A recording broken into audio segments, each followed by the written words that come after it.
News when you want it with Bloomberg News Now. I'm Nathan Hager. And I'm Karen Moscow.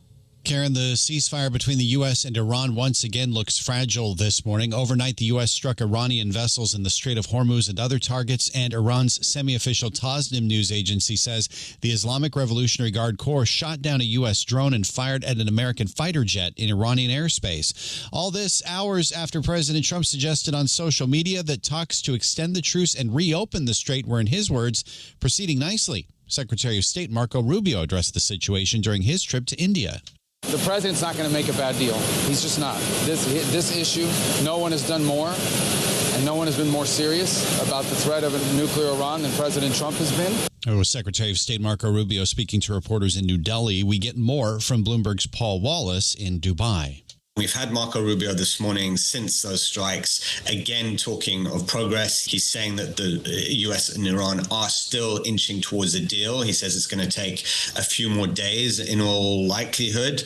There's no guarantee they can get over the line. There's still a lot of details they have to work out. And Bloomberg's Paul Wallace reports Iran's supreme leaders raising the pressure as well. In a written statement, Mojtaba Khamenei warns that the Middle East will no longer be a shield for American bases.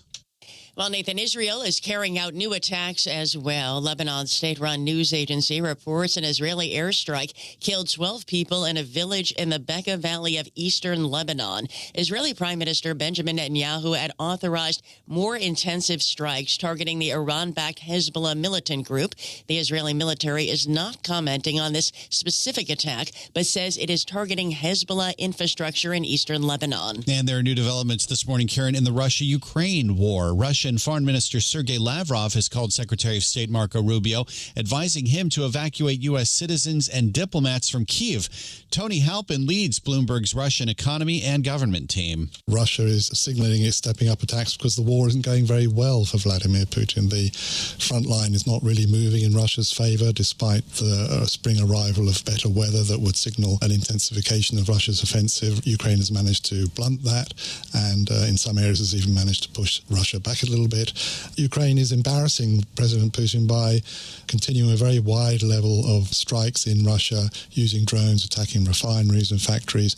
And last weekend there was a very large-scale attack in Moscow itself, which brought a lot of criticism from Muscovites that their government wasn't really defending them, and this war is going very badly from their point of view, and why is it still going on?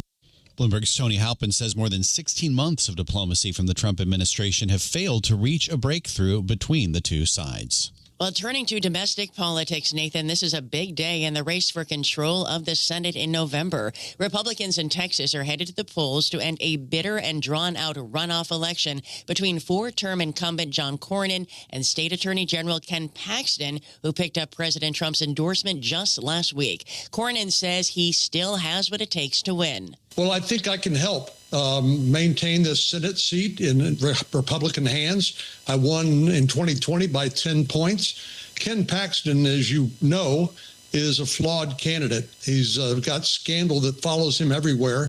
And Republican Senator John Cornyn appeared on Fox News. Paxton settled state securities fraud charges in 2015 and was impeached and acquitted in 2023. And his wife filed for divorce during his Senate campaign.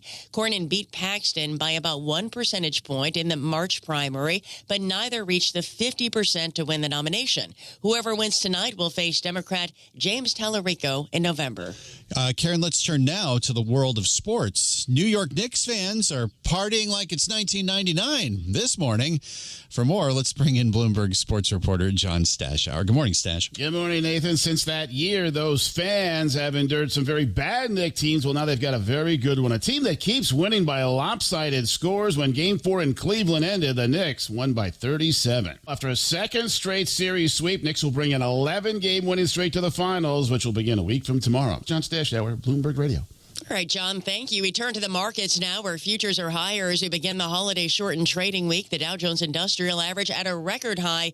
The S&P 500 coming off 8 straight weekly gains. And Kevin Warsh is beginning his first full week as chairman of the Federal Reserve. Bloomberg's John Tucker joins us with more on the new Warsh era. John. And he's got his work cut out for him, Nathan. With President Trump dead set on lower rates, bond investors are betting Warsh will focus on fighting inflation.